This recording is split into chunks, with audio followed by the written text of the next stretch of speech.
Okay, hello everybody, and welcome to another EA Zoom meeting. My name is Anthony S. Picco. I'm a professional astrologer with 33 years of experience, and this particular meetup is called Pluto Comes to Visit Me, Part 1, 2017 and 2018. Pluto begins a transit of my T-square, and this meeting is going to be a mix. It's about 2/3 anecdotal stuff and about 1/3 basic astrology and a little bit of woo-woo stuff thrown in because I believe in reincarnation and spirits and all this other stuff. And that does play some roles in this particular thing. I have a 5-planet T-square, actually more than that. Let me see if I can bring that chart up. Okay, there we go. This is my chart, and I just want to briefly, before we get started, give you a rough idea of who I am, because Pluto, in my opinion, is a very personal planet. And by that, I know everybody says, oh, no, it's not personal, it's generational. But what I think happens is that Pluto's effect, or Neptune's effect, or Uranus's effect, is generational, but then every chart responds to it differently. So how you manifest Pluto in your chart or by transit is very personal. As a result, I mean, do you have Pluto square your moon? Do you have, what's going on in your chart that Pluto is going to be affecting? So it's difficult to make a generic statement. Everybody's got Mars in Aries. You can say, oh, that means they're very aggressive. They've got Mars in Taurus. Oh, that means they're very stubborn. But you say Pluto's in Leo or whatever it is, and it's like, well, it's a whole generation. So it's always what's going on in the chart. But nevertheless, there are some generic things I can say about Pluto. Right off the bat, Pluto is about transformation on a very positive side. You evolve, you grow, you get past old restrictions, you can be reborn. One of my favorite images is the phoenix that rises out of its own ashes. Pluto will dig in deep. If you think Saturn is a pain in the butt, Pluto is 10 times worse, because Saturn just wants you to clean house and throw out the old stuff. But Pluto wants you to dig up the basement and get rid of the bodies that are buried down there. There's a reason Pluto is symbolic with psychotherapy, because it's all about digging deep inside and getting past it and being reborn on some level, shape, or form. Ideally, if you respond well to a Pluto transit, you may turn around and 3 years later and go, wait, who was I back then? Because you'll recognize it, but you don't feel that way anymore. Now, on the more challenging side of Pluto, Pluto symbolizes what cannot be resisted. Okay, things you really cannot fight against, which is one of the reasons Pluto will symbolize the military, corporations, government, organized crime, the church, just forces that you really can't take on quite all by yourself. So there's a challenge going on whenever Pluto transits anything.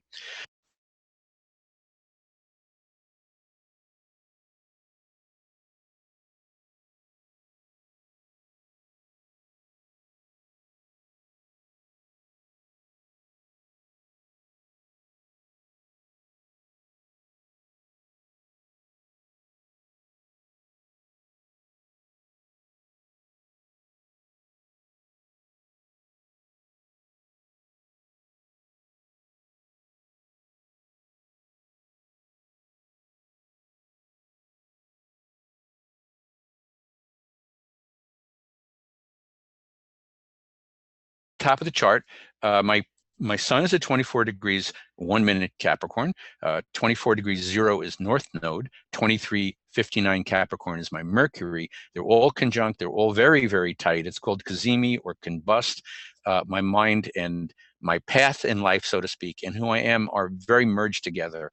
The midheaven is at 23 degrees 37 minutes Capricorn. Chiron is at 22:15 Capricorn. Venus is at 20 degrees 21 Capricorn. This is the beginning of what this particular lecture is about, because I'm focusing on the first foray of Pluto into my T-square. And Venus is opposite Uranus at 20 degrees Cancer, 56 minutes. And that's the main thrust of this discussion. But over on the side, Neptune is at 26 degrees 1 minute Libra. So we have a Capricorn here. And because of the Neptune-Uranus addition in the T-square, I am not your stereotypical Capricorn. I'm not a banker. I'm not a captain of industry. I'm not particularly financially successful. But the underlying things of Capricorn are there. I'm into control, I'm into structure, I'm into efficiency, uh, and being a master, being a teacher, being someone who knows what they're doing and is responsible to a degree. Uranus gives me some grief there. Meanwhile, trining down to my moon, the sun trines my moon, so there's a lot of confidence in my chart, even though I'm a bit, flaky because of the Capricorn and the Uranus and the Neptune. There's a certain amount of flakiness, but I also have Saturn conjunct Mars in Scorpio, so that when I do focus, it's very intense and I get stuff done, but I am lazy. Okay, the Capricorn efficiency and the Taurus comfort thing makes me somewhat lazy and resistant to change. So when I first became an astrologer, started studying 35 years ago, in true Capricorn fashion, what I did was I turned around and checked out my transits for the next 70 or 80 years, because I figured, well, I better cover everything. Capricorns like to plan ahead. And I looked at 2017 onward, and I said, holy cow, Pluto is going to roll over all of my T-square, 5 planets out of 10, including my Chiron, my midheaven, and my North Node added in. So this looked like it was going to be pretty heavy, and I wondered what it would be about. So on one level, in true Capricorn timing fashion, I have been waiting 33 years for this to happen, and it has happened, and I have been here, or it's beginning to happen, and I've been here with open arms. I've always tried to be very positive and say, Pluto can be my friend, and I will work with you, Pluto. And Pluto appreciates that, but it still can smack you around quite a bit. And what I want to start with is not quite the Pluto transit, but it triggers something that basically are the events of the next couple of years. I was hit by a car on January 2nd, 2017, while crossing the street. They were making a wide left-hand turn, so they weren't going too fast. It was the day after a holiday. It was January 1st, it was January 2nd. It was a federal holiday. Nobody was in the city, but apparently just enough to get me hit with a car. And the corner deli, because it was right on my block, actually had security cam footage, and I got it, and I can see myself being hit by the car and rolling down the street about 30 to 40 feet, and luckily the car stopped. In true astrologer form, the first thing I did when I sat up was to take my phone out of my pocket and notice what time it was, so I could set up a chart for when I got hit by the car. I did admittedly check if I was bleeding first, and I wasn't. So people rushed to help me. And I think what's interesting in this chart, and this will come up much later on, Mars was conjunct Neptune and conjunct the moon, 10 degrees, 9 degrees, 6 degrees, all in Pisces. And I thought on one point that was kind of an unusual combination for an accident, not that an accident couldn't happen for any reason. I also noticed that that bundle is trining the rising sign of the event itself, which is 9 degrees Cancer. And if you go to my chart, you can see that I have Saturn at 8 degrees Scorpio. So in its own very funny way, the accident became a grand trine in my chart. And I will say, for the most part, I wasn't, at the time, I didn't think I was particularly seriously injured. I had a bit of a bump in the head, and it was raining, and people came running from every direction. I had like 10 people surrounding me while sitting in the middle of 9th Avenue, holding umbrellas over me. They called 911 for me. They were very solicitous and very caring. And I thought to myself, in some weird way, how nice to realize how kind people are and how supportive they are, because after all, I'm a Capricorn. I like to do it myself or manipulate you into doing it. It's not the same as asking for favors or connecting to people. What I also find slightly interesting, Pluto is at 17 degrees Capricorn, and if we go back, my Jupiter in the lower left is at 17 degrees Gemini. So they are quincunx by transit, and a quincunx, or an inconjunct, often indicates two planets that are kind of handcuffed together but don't speak the same language, like Pluto's speaking Greek and Jupiter speaking Swahili. So they're stuck with each other and they have no real way to communicate, and they try to work it out. And in the bigger picture, ultimately, and my Jupiter is not actually very aspected at all in my chart. If you can see, there's no aspect lines going to it, none of the traditional ones. So we have transformation in an awkward way with Jupiter, blessings coming to me in an awkward way. And they did come to me in an awkward way, and this is going to be part of the entire description of everything. But for most of 2017, my knees steadily got worse. I had been hit in the knees by the car, and walking was more and more difficult. So finally, in October of 2017, I went and saw a surgeon who gave me stem cell shots in my knees, which helped a lot. My left knee recovered completely, and my right knee didn't quite recover, which he said was a possibility. And I continued on my way. Now, December of 2017, this is a little strange to talk about, but my wife had what she considered a dream, and she woke up and she said in the dream, she was visited by a bright light that spoke to her and told her that we had given up and that wasn't right. And that my wife tended to overdo stuff and I tended to underdo stuff, and we needed to, well, they didn't put it this way, but we needed to get it together. We had things that we had to do. And I don't personally think it was a dream, but I'm not going to get into arguments about that. But it really threw me for a loop because I think I had given up and wasn't trying as hard as I could have, even though things were going on in my life. I was kind of going through the motions. So it kind of, I don't want to say rattled me because that implied I was upset by it, but I was upset in a in a positive way. I wanted to find out, well, what am I supposed to be doing? So what curiously happens, and around December 17th, Pluto's back at 18 degrees, by the way. I also want to add throughout a lot of this, by the way, Pluto has been operating completely in isolation. Uranus has been pretty much squaring my bundle of Capricorn in late Aries. So that's kind of been adding its own stuff to the energy that's going on. So after about a week after the dream, I live in a fifth floor walk-up apartment. I get to the bottom of the stairs. I'm carrying kitty litter and bags of, all kinds of stuff. And I'm looking at the 5 flights and I know I can make it, but I was a long day and I was just beat. So I looked up at the ceiling and said, can anybody help me with this? And I barely finished the sentence and the door to the building opens up and my neighbor from downstairs comes in with her boyfriend. And when they get to the bottom of the stairs, they immediately turn to me and go, do you want help with that? And I was kind of like, what? It's like, excuse me? But I did accept the help. Good old Capricorn finally opens up and not only they bring it up to the 4th floor, they bring it up to my 5th floor apartment. And I had a chuckle to myself. It's like, boy, talk about, ask and thou shalt receive, knock and it will be opened unto you. Well, about a week later,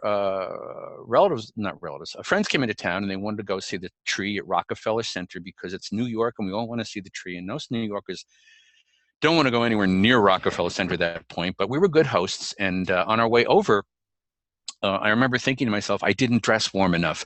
It was a really cold night, and I really needed something a little more. And I figured, well, I'm just going to have to work through this.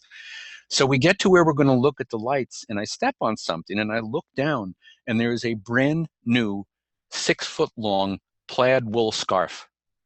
And I bent down, and I picked it up, and I was like, well, this is just what I needed.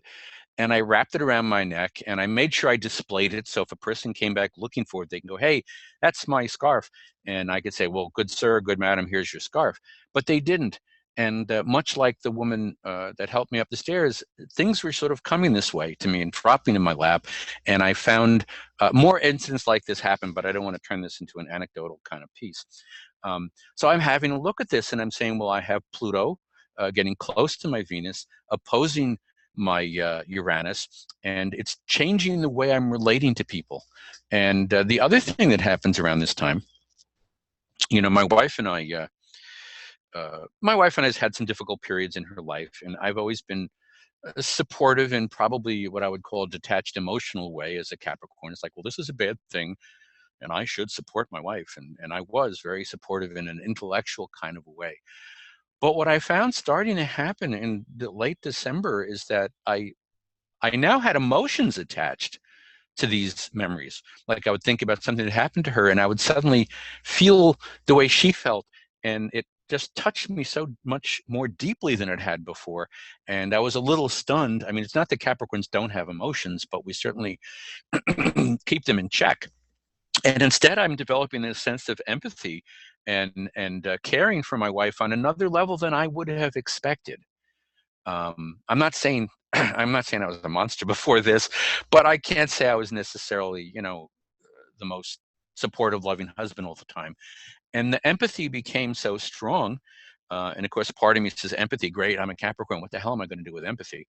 But I became more um, emotionally attentive to my wife and was doing little things that I hadn't done before. And after about a month of this, she turned to me and she said, "Am I dying? Are you not telling me something? Why are you being nice to me?"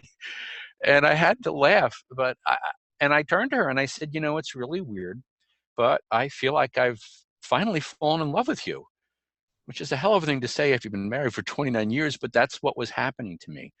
I found the Pluto on my Venus was really kind of pushing and poking what was going on for me, and kind of moving me forward with that kind of stuff.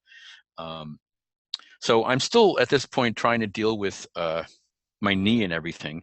And the next thing that happens is an old editor friend of mine calls me up on February 9th. He's in a panic. His art director has apparently failed him. He's like 2 deadlines behind on the February issue, and March is due in 2 weeks. And he asks if I can help.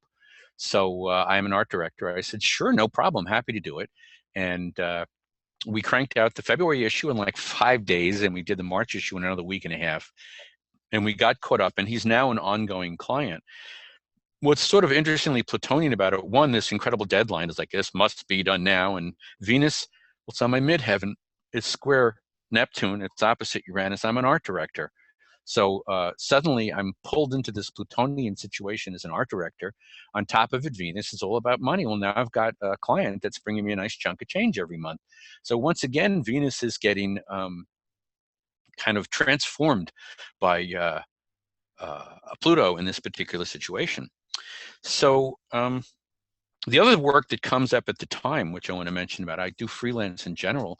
So I'm now working with Associated Press. They do their own tallying for elections. So now I've been hired on a regular basis. Whenever there's an election, we all converge on the Associated Press building and we call people and we check and we tally. Associated Press does their own tallies of elections. They don't trust the government. It's a newspaper organization. So now I'm once again dealing with the deadline information that I have to respond, and Venus is involved. We're calling people all day long, verifying results, calling all over the country, local city boards and everything. And the third job that comes my way as a freelancer is a client with a product that is very, excuse me, summer oriented, has them in all the drugstores in New York City.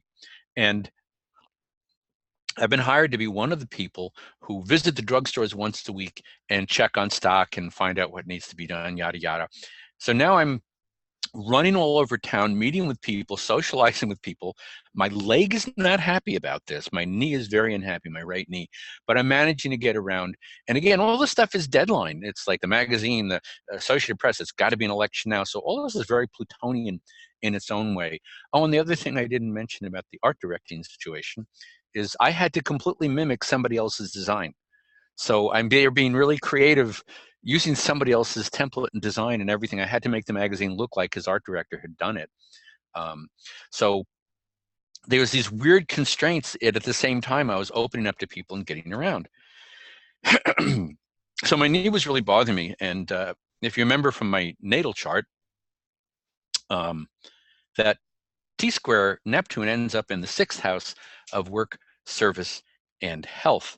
And so I'm very much into organic, spiritual, natural healing. I'm not in any way, shape, or form against doctors of any kind or the medical, but it's only half the story to me. If you're not physically being taken care of, you still need to take care of your spirituality. So I thought, well, let me see what I can do. And I called a medical intuitive, a friend of mine. I've worked with her before. And we sat down and she said what she picked up is that there are many wonderful big things coming my way, but I'm intellectually okay with that. And of course, she's right. I mean, she didn't know about it, but Pluto is hitting my midheaven in a short while. So there's obviously going to be some transformation in my public appearance.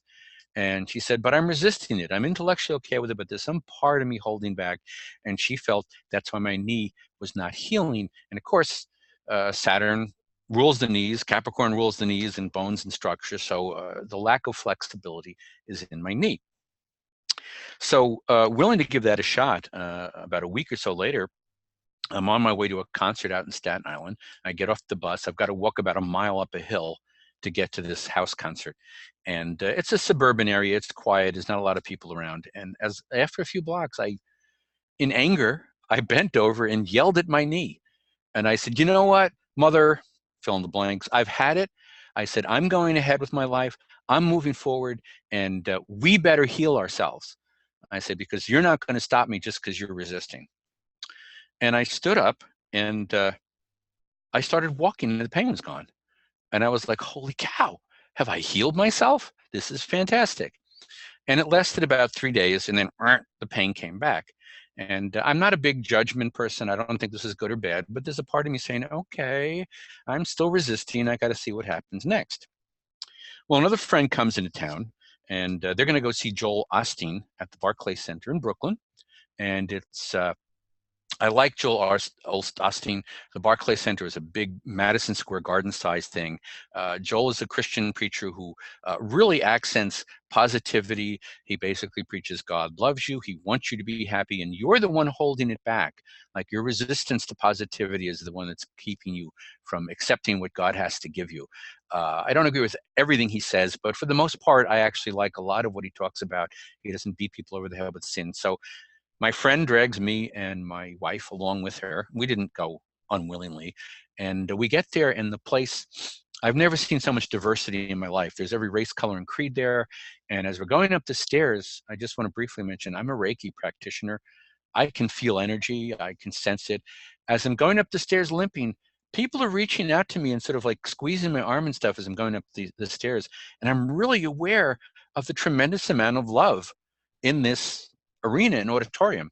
And I get to my seat, and it's an uncomfortable seat because we're in the nosebleed seats and I can't get my knee in a comfortable position. And I said to myself, hey, there's a lot of energy here, loving, healing energy. I said, let me harness it.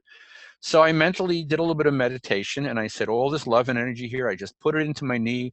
I said, let's heal this knee. Let's get past this. Joel's talking about how his mother healed herself of cancer. Fine with me. I'll go for that. And for the next 3 days, I had no problem with my knee, and then it came back. So I'm kind of frustrated with myself. I'm not beating myself up, but it's just sort of like, what am I blocking? What am I not seeing? What am I not learning here that Pluto keeps, kicking me in the knee? So a few weeks later, I'm coming out of a drugstore in Penn Station, and I checked the stock, and I spoke to the guy there. And as I come out, I'm in front of the store, and this Asian gentleman walks up to me and says, you're having a problem with your knees? I said, well, yes. And I briefly explained what's going on. And he said he's with a Christian fellowship based out of Taiwan, and they have headquarters in Queens. And he says, can I heal your knee? I'm like, okay, why not? If you believe this and your love is in this heart. I said, sure, go ahead. So he gets down on his knees in front of me and puts his hands on my knee and, rocking back and forth a bit. And he talks about, oh, God, take care of I can't speak the language, but he's talking in a Christian way about God should heal you and just drive the sins out or whatever. And after he does it for about a minute or two, he stands up, he says, how are you feeling? I said, actually, the knee feels a bit better. He says, let me try one more time. And he gets down on his knees again. And as I said, he's rocking back and forth and holding my knee. And unfortunately, my mind messes with me. And it suddenly occurs to me that from across the waiting room, it probably looks like I'm getting oral sex from somebody in the middle of Penn Station. And I'm completely gone. It's like I can no longer pay any attention to to what's going on. And he's very nice and very kind, and I thank him, and I tell him when I go home, I'll pray with you. And from a distance apart, you'll be in Queens, I'll be in New York. And I thank him, and I go my way. And my knee is actually a little bit better for the next couple of days, but I sabotaged it with my thoughts, is the only thing I can possibly say. So I finally decided at some point, enough is enough. And I go to have an operation. I go to the same doctor who did the stem cell with me because I had a lot of faith in him. And he explains to me, you're going to have a partial knee replacement. So I'm like, okay. Let me see what comes up next here. Oh, it's not an important chart. Okay. Here's the surgery for my knee. And, you know, when you're doing electional astrology, the medical profession doesn't cooperate as much as you'd like. So I was basically told, well, you can do it on the 23rd of August, you can do it on the 30th of August. And I looked at them and I said, well, Mars finally goes direct a couple of days before the 30th of August. And it also occurs to me, I'm not against the idea of Mars retro during surgery, because all surgery is a form of repair. So retrograde isn't necessarily a bad thing, but I figured, what the heck, let's make sure it's going forward. And I also noticed that in this chart of the surgery, which started at 6 in the morning, Uranus is at 2 degrees Taurus, trining the sun at 6 degrees, almost 7 degrees Virgo, trining Saturn at 2 degrees Capricorn. I'm thinking, okay, this is great. I mean, it's not exactly hitting anything in my chart, but a grand trine in Earth certainly isn't going to hurt me. Saturn and Uranus together, so constructive change, constructive chaos, combined with the sun. I'm cool. The operation goes well. And of course, because I'm a Reiki practitioner, I call a whole bunch of Reiki friends, and I make a little cadre of Reiki people saying, Reiki the shit out of me, man, because I'm going to be getting some serious surgery. I will say shortly after I got out, and it was Labor Day weekend, and unfortunately nobody came. The visiting nurses didn't show up. Somebody dropped the ball. And it wasn't until the following Tuesday, about 5-6 days later, I saw my doctor, my surgeon, and he said, oh boy, okay. He made phone calls. My leg had swelled up with edema, and they got a physical therapist and a visiting nurse to me by the time I got back to the apartment. Incidentally, more of the Venus-Pluto stuff, and Capricorn having to learn to open up to other people. My doctor told me, you're in a 5th floor walk-up. You're not going home after this operation. You're not going to be able to make it up the stairs. So what happened is a friend of ours was out of town, and 3 blocks away from my home apartment, they let us stay in their apartment for 30 days. So they have an elevator building with dormant and everything. So for 30 days, I had to rely on a friend, Pluto on Venus, transforming me again to be able to be here. So the physical therapist shows up and tells me that I'm trying too hard to get ready to get well. And it's true. I'm thinking I'm cut up now and I'm going to get well, and I'm scurrying around. And the physical therapist says, stop scurrying around, slow down, do the operation, do the exercises, be more disciplined, don't try to push your way through. And later that day, I had a fall. Now, this is going to take a couple of charts to discuss this, because this is actually a big deal for me and my wife on many levels. This is my wife's chart. God bless her. You can see a couple of things I'm going to just point out for the sake of what I'm going to discuss next regarding the fall that I took. Saturn is opposite her Venus in Virgo.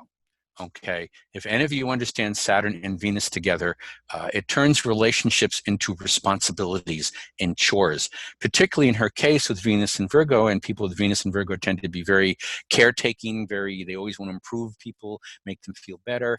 And it's squaring, forming a T-square in her chart with Jupiter. So she's like over the top caring for people. And I've seen her take care of her brother, take care of her mother.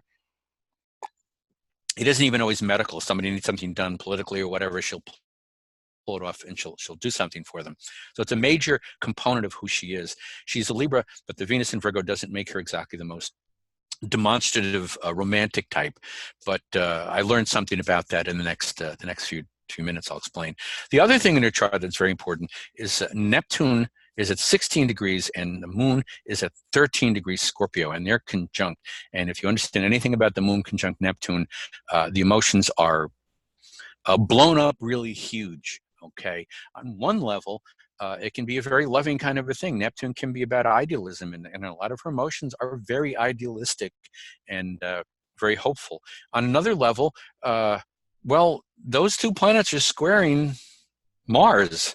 As a matter of fact, her moon is like less than a degree apart from squaring her Mars in Leo. If you know anything about Mars square the moon, we're talking temper, we're talking anger, we're talking somebody that's quite capable of expressing them. We're talking somebody whose first response sometimes in any situation is anger and defensiveness, and it's in Leo, so it's a very proud kind of a thing. Even though she's a Libra, her son's in Libra, there's a very strong quality there of Well, I refer to her as a social warrior. I've seen her break up street fights. I've seen her get involved in things that happen on the street that most people would stay the hell away from. And she comes out of it smelling like roses. So it's not a problem. So I wanted to mention those two things because what happens next, this is all kind of key and involved in what's going on. So after the visiting nurse leaves and after the physical therapist leaves, I go into the kitchen and I put my walker to the side and I think to myself, I know what I'm doing. I'm right next to the walker. If I get a little slip, I can grab onto the walker. Well, that's not what happened. Instead, I slipped and started falling away from the walker, which I could not reach. My dear sweet wife, in her Venus in Virgo opposite Saturn, rushed behind me to try to stop me from falling. God bless her. I have 100 pounds in her, and I'm dead weight coming down. And I got socks on, so I'm even slipping on the floor. It's not even like I can get a purchase. We go down together. I slam her backwards into the bookcase behind her, enough so that for about a week afterwards, she had a bruise on her back that was outlined like the shelves of the bookcase. And I go down too. I hit my head, get a mild concussion, and but managed not to damage the knee. And at this point, now I have seen my wife angry. Remember, Moon conjunct Neptune square Mars. I have learned to live with understanding anger and rage, and this was my wife completely lost her shit. She started screaming at me that she'd had it with me, that I could die as far as she was concerned, that I had to get out of there, that I could take care of myself. She was going on, and her brother calls just to say hello, and she's screaming on the phone at him, going, this stupid son of a, and he's just like, he took a fall. What's the problem? And it took us about 24 hours to make a connection back together. And one of the things with my Pluto on my Venus, which at this point, Pluto is about almost 19 degrees. It's like 1 degree away from my Venus. I suddenly understand for the first time that her persnickety caretaking, which sometimes drove me nuts because I'd be kind of like, stop it, leave it alone, is her way of expressing love for me. And I don't know why it took so long to understand that. But I suddenly realized, and I realized I was trying too hard to get well too fast. As she put it to me, well, she was yelling at me, you know, you're not listening to me and you're not obeying me and you're supposed to get well. And I realized that this was her way of demonstrating her love for me. Not everybody's kissy, huggy, squeezy, and you get Venus in Virgo, it's going to be a problem. So it was a real kind of opening up of our relationship. And if you look here, we see, say Pluto's at 1855. It's there's even the grand trine has shifted. It was Saturn and Uranus and the Sun, and now it's moved over to Mercury. So there's still positive stuff going on there. But curiously enough, the sudden fall, we have Mars squaring Uranus at this point and squaring Venus. And her Venus at this point, by the way, the Venus of the event is exactly at 26 degrees on my Neptune from the 6th house of health. So so she tries to help me. She does fairly well with it. And it actually, this banging, stupid event really kind of improved our marriage and made me a bit more humble and less, I guess, Capricorn arrogant is maybe a way to put it, or male arrogant, whatever you want to assign it to. I was forced to accept that you can get help from people without manipulating them into helping you. I am a Capricorn, and we'd rather manipulate and use people than actually ask for help. But hey, that's the way it goes. So what starts happening by the middle of October, I'm just feeling kind of wiped out. We're back home because I'm able to get up and down the stairs with a cane, and I'm feeling kind of weaker and wiped out. I'm sleeping 12, 13 hours a day, but I'm thinking, oh, I must be just simply, you know, this is how people recover. You know, my body's kind of wasted because I'm tired, and I'm getting the work done for my, you know, my editor guy and my friend, but I'm doing almost nothing else. If I don't have to absolutely do it, I'm not doing it. And by the end of November, the last week of November, on the Tuesday of the last week of November, I start getting a fever. And I'm thinking, oh, damn it, I didn't get my flu shot in time. And my wife happens to be away for a few days. She's actually very nearby, but she was doing some rescue work with some fostered animals, and she had to stay there for a few days. And by the second day of my fever, she's talking to me on the phone, and she's saying, "You don't sound right." And I'm like, "I'm fine. I don't have a problem." Um, Mind you, though, I do want to mention a couple of things. One, in my fever and my confusion, I stopped taking my diabetic meds. I stopped taking my insulin and stuff for 2 days. So, which was not the brightest thing in the world. And I did find around this time, as I'm trying to meet this deadline that week, I'm confused. I'm trying really hard to cut a mask in a graphic arts program. And after like 4 hours, I'm like, I've done this dozens of times. And I just sent the file to a friend of mine, and my friend Angel, and he's like, "Tony, you're cutting a mask. What's the matter with you?" I said, "Just cut it. Shut up, cut it, and get it back to me." So on Thursday, the third day of my fever, my wife comes to visit me because she's concerned about me. And she's saying, "It's not just that you have a fever." She said, "You're really dehydrated. You look terrible." I'm sitting there going, "But I can't go to the emergency room. I have a deadline." You know, uh, she's mad at me. She's giving me a hard time, not too bad. And then a phone rings, and I pick it up, and it's a friend of mine who's a psychic, a professional psychic. But she also spent years as a pediatric nurse. So she's got both sides of the aisle covered here. And she just says over the phone, "Tony, you don't sound good. Please go to the emergency room." And I'm like, "But I have a doctor's appointment on Monday, and it's only Thursday, and I've got to get the magazine." Well, they get me to the emergency room. And it turns out that not only am I not well, I had severe urosepsis.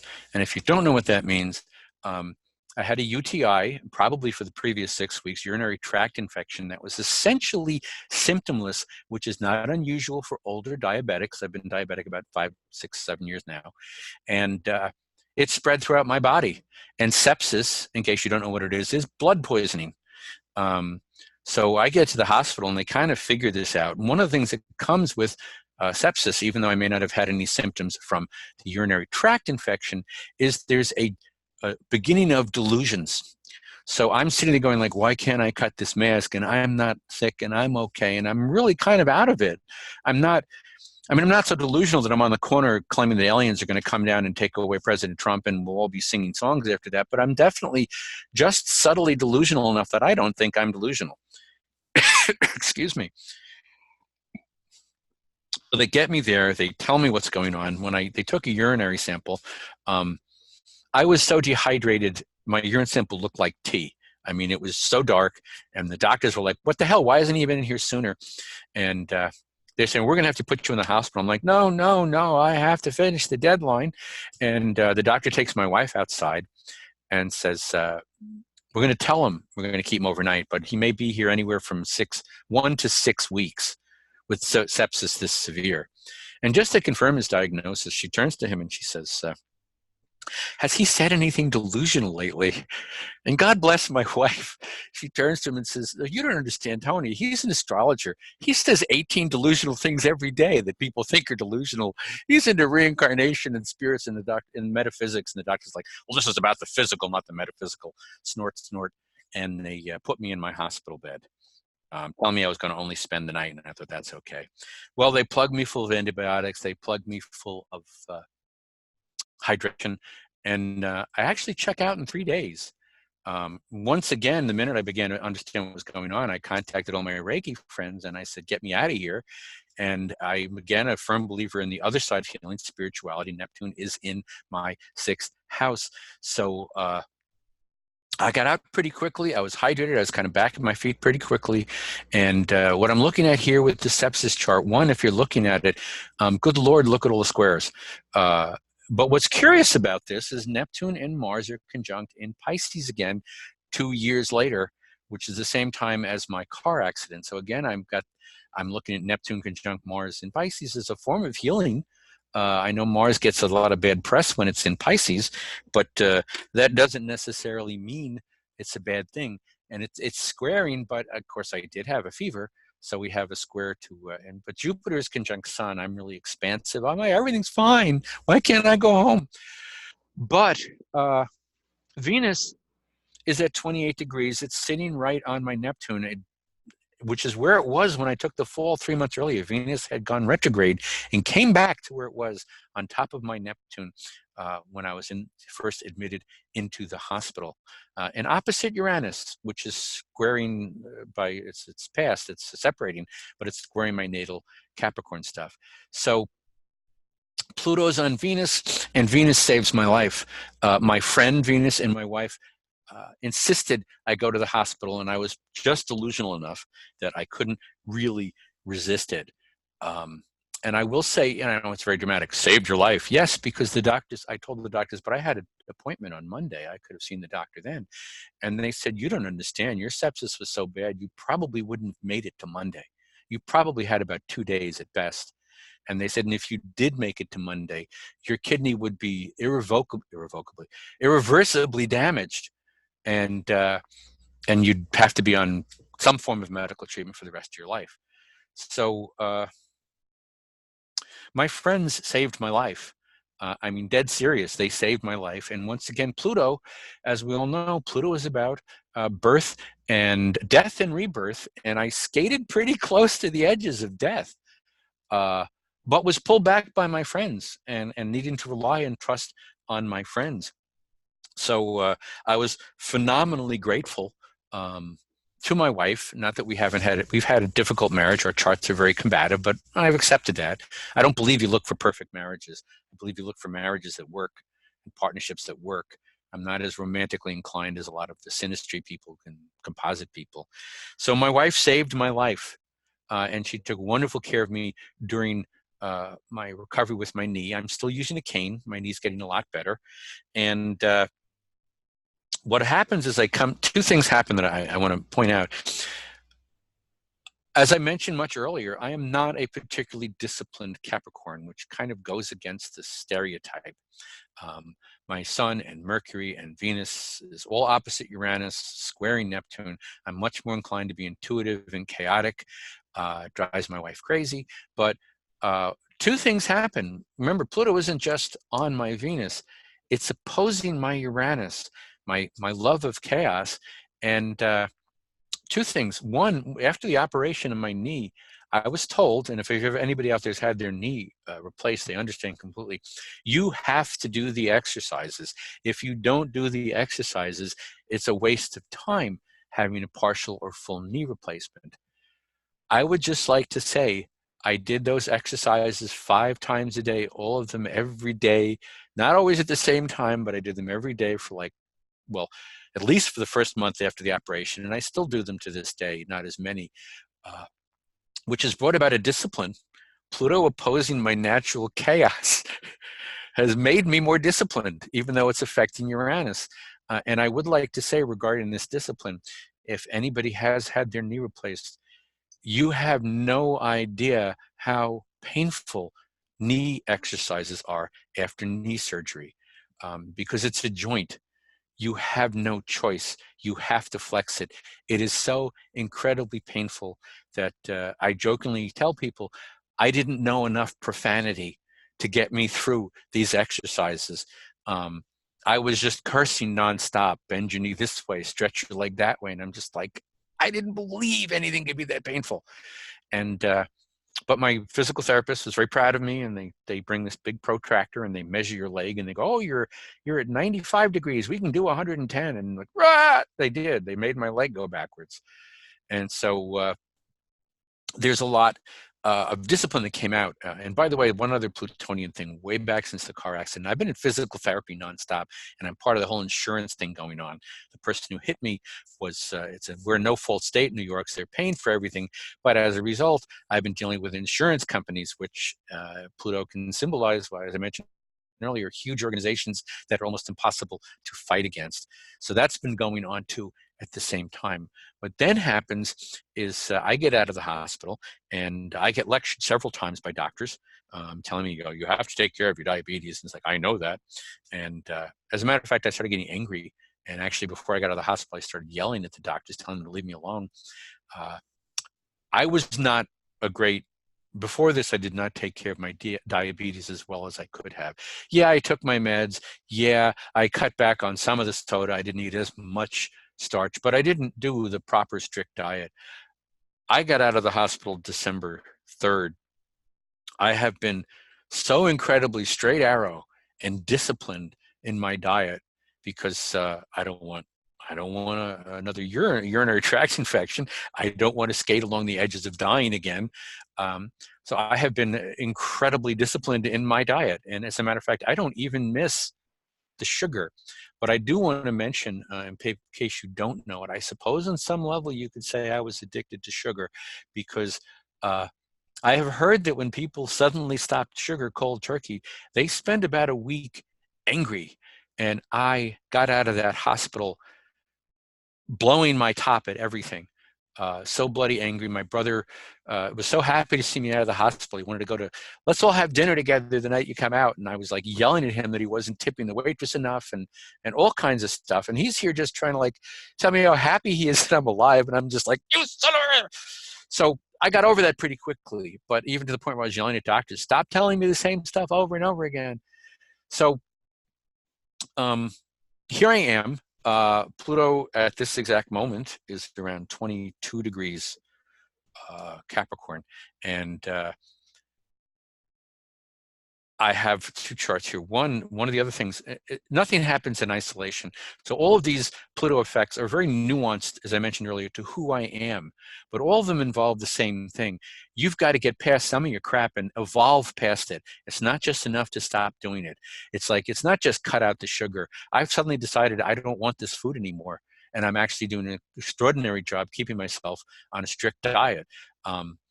So there's a transformation in me that's completely different from who I was beforehand. And things don't operate in isolation. As I mentioned, Uranus is sort of dancing around, squaring my Capricorn bundle.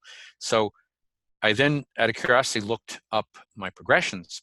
Is this the progress chart? Yes. Okay, wonderful. If those of you that don't understand the difference between transits and progressions, transits are where the planets are now. And I feel transits are very much event-oriented, physical world event-oriented. A transit's going to create something that will happen in the physical world for the most part. Progressions, secondary progressions, technically is what they're called, indicate inner shifts. And the sun moves about a degree a day or a degree a year in a progress chart.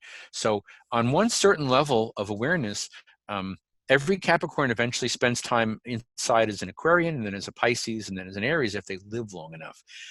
I'm still a Capricorn, but I find as we progress our sun, we have inner shifts and we become more multifaceted and a little more nuanced than if you're just like a straight Capricorn.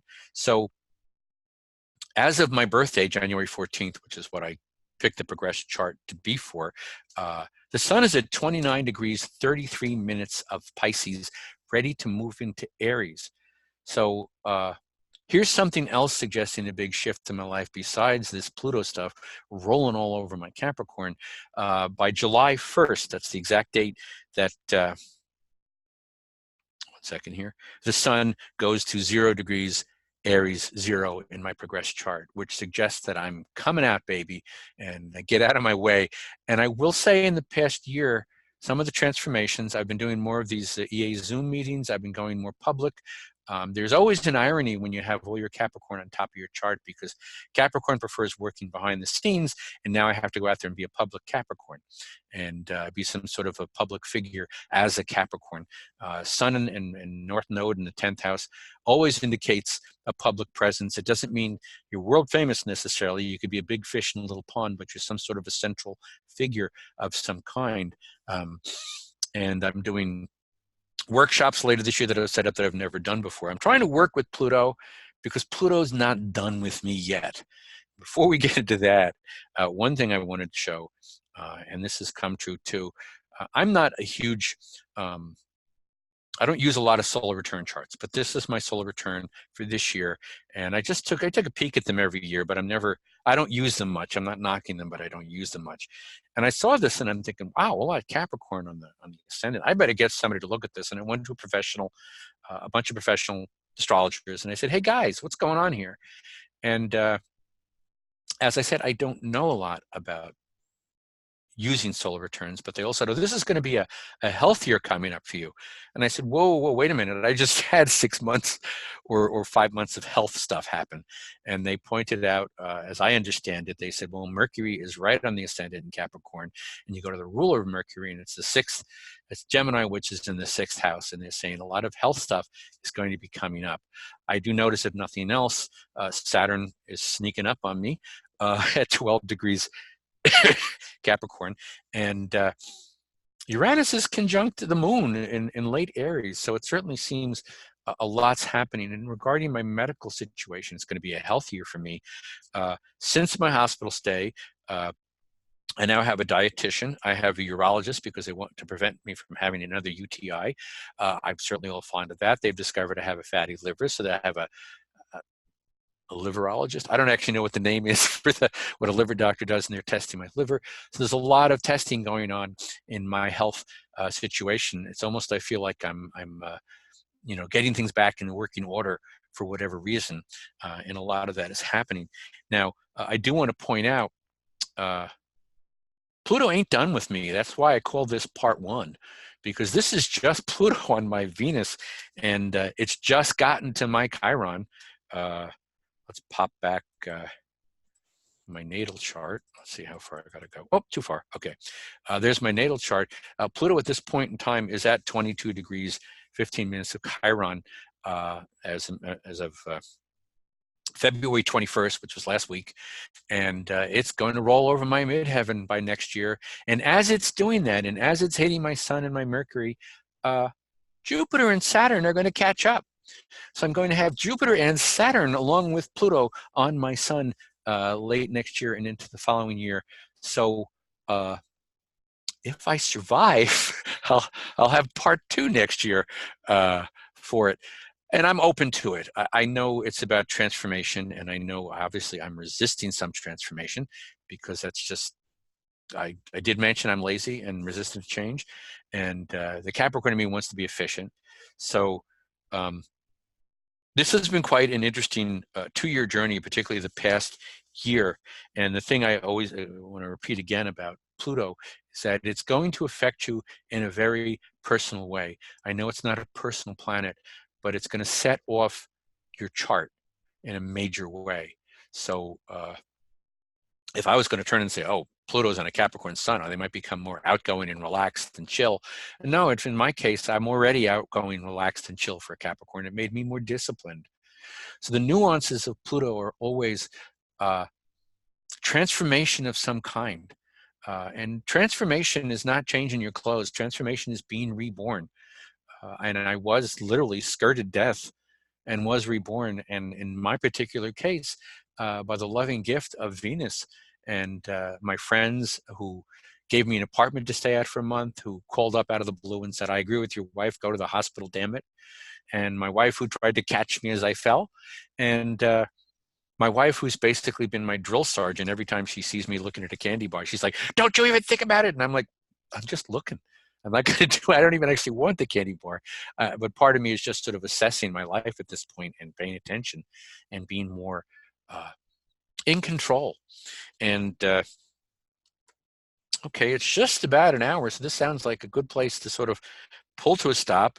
Promise I'll be back in 18 months or so with another one of these, and ask if anybody has any questions whatsoever.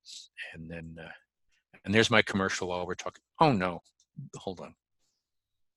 There's my commercial while I ask if anyone has any questions, and I will try to answer them to the best of my ability. Anybody there? I haven't been lost yet. Oh, please don't tell me I'm off the air. No, you're here. Because last time it didn't work out. By the way, that was during my healing from the knee operation when we lost the audio in the picture.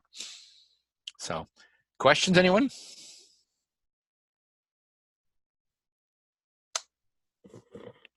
No? Yes? I just loved your meeting, Anthony. I just loved what you shared with us. What about the spiritual aspect? Like, Pluto is like really can be very spiritual as well. And what is the main lesson there for you? Well, one thing I noticed right off the bat was, I think of they call it the laws of attraction, and and in the Bible it says, "Ask and you'll receive." Knock and it'll be opened unto you. And I have to say that that's one of the things I've discovered this year.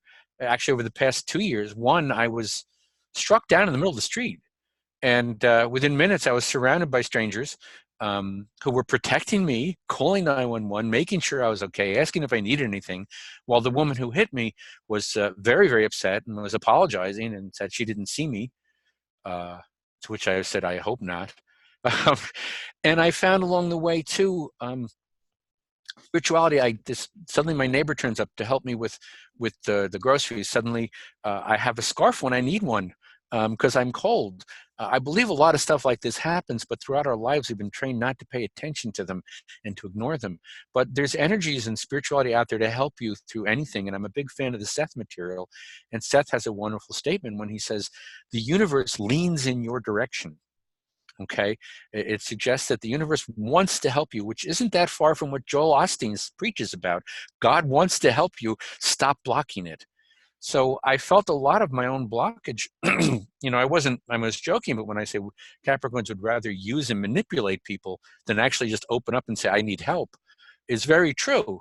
Ideally, a healthy Capricorn will use them in a positive way that will benefit both people, but it doesn't mean it's necessarily true. And instead, I had to actually turn, apologize for not cooperating to my wife, open up to what can be brought my way, and open up to people who can loan me their apartment, so it's really kind of forced me to be more empathetic because I'm not just using them. I'm actually emotionally very grateful and emotionally in tune with what's going on. I never would have had the spiritual connection about my wife when she got really mad at me after I fell in previous years. But my empathy came through this growth that I suddenly had about understanding my emotions and my place in the world, my understanding of other people, that I clearly appreciated the universe is here to help me, whether it's my wife doing what she does or anybody that comes along as necessary. So it really pulled me out of the Capricorn shell a bit.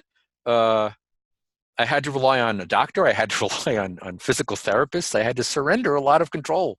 And we all know how Capricorns are control-based.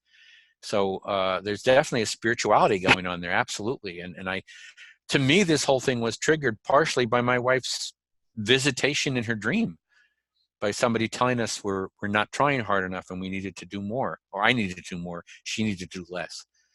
So I think it triggered a lot of what's going on.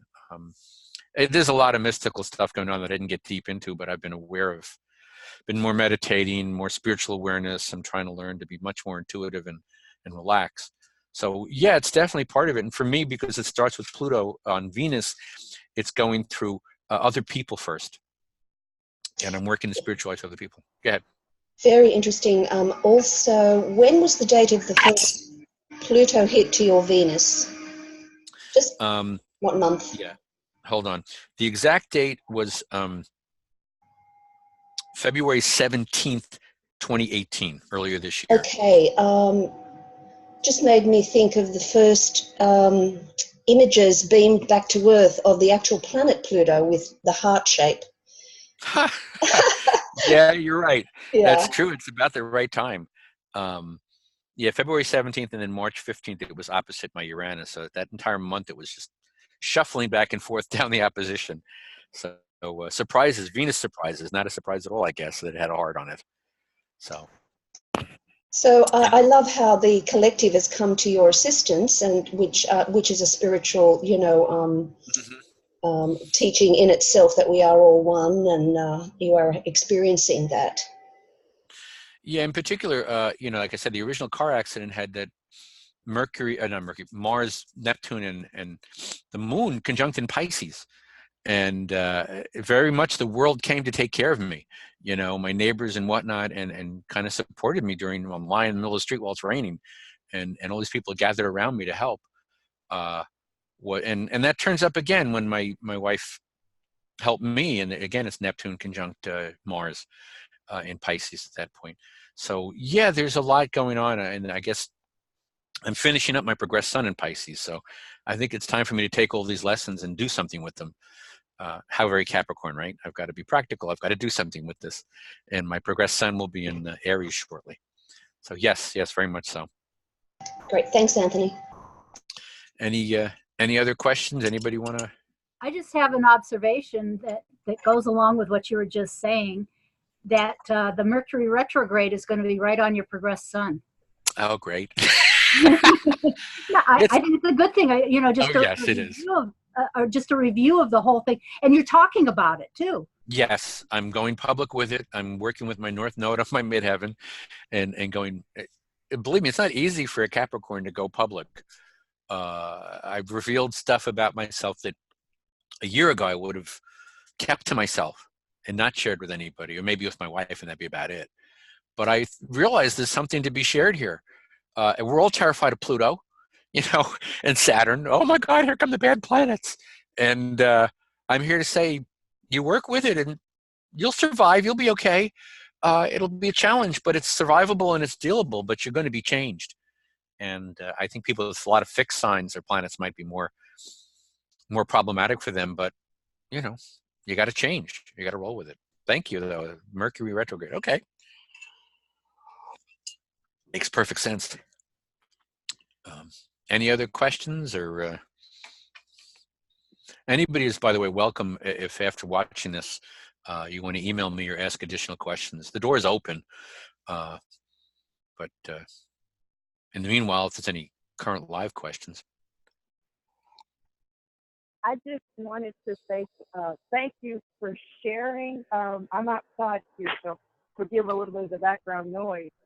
But the story was just absolutely riveting.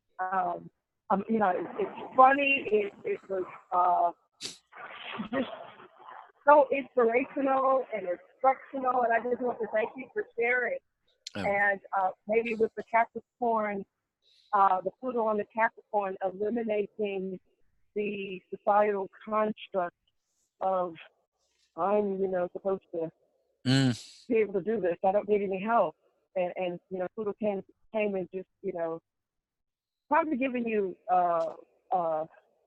insights into it before, but since you weren't paying attention, decided to say, okay, you're going to pay attention to this.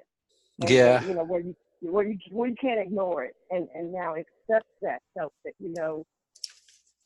we're all here for a purpose and to help each other. Yeah, absolutely. I completely agree, and we're entering the age of Aquarius, and well, I think actually we're knee deep in Aquarius already, and I think the age of Pisces, we were all kind of merged together, and I think the age of Aquarius suggests that every one of us are connected still, but each of our individuality matters, and we all bring something different to the world. We're all creating the world all the time, but I think the Aquarian age, the individual will become more important. Remember, Aquarius is about service to mankind. So now we're entering an age of Aquarius where Aquarius is very aware of the world. Aquarian energy is very aware of it, but it also wants to serve the world in a way that Pisces didn't, because Pisces was happy just everything is the way it is, and things kind of stayed the way they were for 2,000 years, although a lot of religions came up as a result. Now we got 2,000 years ahead of us where hopefully we'll work together and pull together and respect everybody's unique gifts, which is certainly what astrology teaches us, because we know charts don't repeat themselves for hundreds and hundreds of years. So everybody, you're pretty unique, every one of us, and we all have something to add to the world, even if it's just in our neighborhood, or whether you're going to get up and be the mayor of your town or whatever it is. Every one of us contributes, and that's I guess one of the bigger spiritual lessons I've picked up lately. We all have something to offer.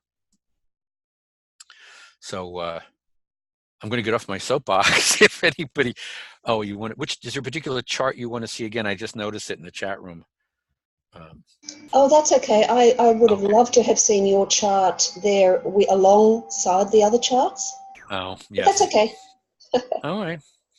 If anybody wants, I'm January 14th, 1954, 12:04 p.m. on Staten Island, New York. And that was rectified by a crazy friend of mine who rectified it to 12:03 and 58 seconds. I said, I'll use 12:04, thank you. So far so good. I didn't blow it. I'm happy for that. Anyone else?